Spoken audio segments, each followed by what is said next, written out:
AI టెక్నాలజీతో దూసుకుపోతున్నాం అనుకుంటున్నారు కానీ కొన్ని జనాలు అయితే ఇంకా మారతలేరులా. ఇలా నోట్ల అంబలు వాడ 13 ఏళ్ళ పిల్లకు 40 ఏళ్ళ వ్యక్తితో పెళ్లి చేసుడేంది? ఆర్థిక పరిస్థితులు బాగలేకపోతే పిల్ల చదువుకునే పిల్లకి పెళ్లి చేస్తారు. ఈ నోట్ల మన్నువాడ ఏడ జరిగిందో ఇలా అంటే రంగారెడ్డి జిల్లా గాంధీగామ మండల కేంద్రంలో ఈ విషయం ఆలస్యంగా వెలుగులోకి వచ్చింది. 13 ఏళ్ళ బాలికకు 40 ఏళ్ళ వ్యక్తితో పెళ్లి చేసిన ఘటన ఆలస్యంగా వెలుగులోకి వచ్చిందిలా. ఇది కూడా పాప 8వ తరగతి చదువుతుంది. స్కూల్కి వెళ్ళి వాళ్ళ సారులతో ఇట్లా పెళ్లి అయిందని చెప్తే ఇంకా వాళ్ళు హుటాహుటిన పోలీసు వాళ్ళకు సమాచారం ఇట్లా ఇచ్చిండ్రంట. ఈ విషయం తెలుసుకున్న పోలీసు వాళ్ళు మొత్తం ఎంక్వైరీ చేసి పెళ్లి కొడుకు శ్రీనివాస్ గౌడ్ 40తో మే నెల 28 తారీఖున ఆ స్థానిక ఆలయంలో వివాహం చేసిండ్రంట.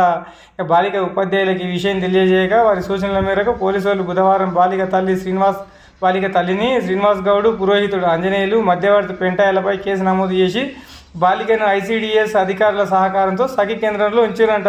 నేను అట్లా ముంబైలో పడతప్పుడు 40 ఏళ్ళ వ్యక్తికి 13 ఏళ్ళ పిల్ల పెళ్ళిందిరయ్యా. కనీసం 25, 26, 27 పిల్లకి మైనర్ పాప చదువుకుంటున్న 8వ తరగతి పిల్లకి పెళ్లి ఎట్లా చేసిన నోట్ల అంబలు వాడ మీద పొద్దు ఒక పోలీస్ సారోళ్ళు అధికారులు వాళ్ళని కొద్దిగా గట్టిగానే అరుచుకోండి. గిట్లాంటిది గట్లకెళ్ళి గా మండలంకి వెళ్ళి ఈ మండలంకి వెళ్ళి ఎవరైనా చేయాలంటే దడుచుకొని పైంట్లోనే పైఖాన పోవాలి చూడండి. గట్లుండాలి మీ దమ్కి. నెక్స్ట్కి ఇట్లాంటి బాల్య వివాహం ఎవరు చేయకుండా.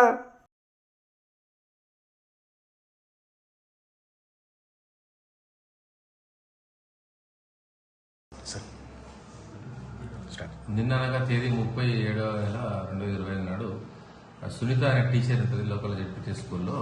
మేడం ద్వారా తెలిసింది ఏంటంటే స్కూల్లో చదువుతున్న అమ్మాయి మహేశ్వరి అనే అమ్మాయి 8th క్లాసు 13 years ఉంటుంది అమ్మాయి. అమ్మాయి టీచర్తో మా అమ్మ వాళ్ళ పెళ్లి చేసినారు గత నెల 500 నెలలు అని చెప్తే మేడం నాకు అమ్మాయిని తీసుకుని స్టేషన్కి వస్తే అమ్మాయిని విచారిస్తే తెలిసింది ఏంటంటే అమ్మాయి తల్లి పేరు శ్రవంతి, తండ్రి చనిపోయినాడు. ఇక్కడ నందిగామలో రెండుకుంటారు. పెంటయ్య అని అతని ఇంట్లో ఉంటారు.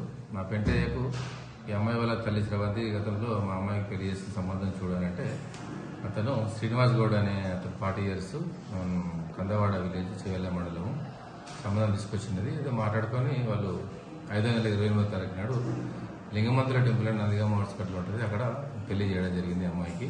అమ్మాయి మైనర్ 13 years కనుక చట్టరీత్యా నేరము. అందుకు ఇప్పుడు పెళ్లి చేసుకున్నట్టు శ్రీనివాస్ గౌడ్ పైన, అమ్మాయి తల్లి శ్రవంతి పైన, పెంటయ్య అని ఏదైతే సంబంధం తీసుకొచ్చినాడో అతని పైన, ప్లస్ ఆంజనేయులు అనే అతను పంతులు ఎవరైతే ఉన్నారో ఇద్దరికి పెళ్లి చేసిన విషయంలో వీళ్ళందరిపైన provision of child marriage act కింద సెక్షన్లో వీళ్ళందరిపైన కేసు చేయడం జరిగింది. వీరితో పాటు ఇంకా ఈ పెళ్లికి ఎవరైతే సహకరించినారో వాళ్ళని కూడా ఇన్వెస్టిగేషన్లో అందరినీ తీసుకొచ్చి ఇన్వాల్వ్ చేసి వాళ్ళపైన కూడా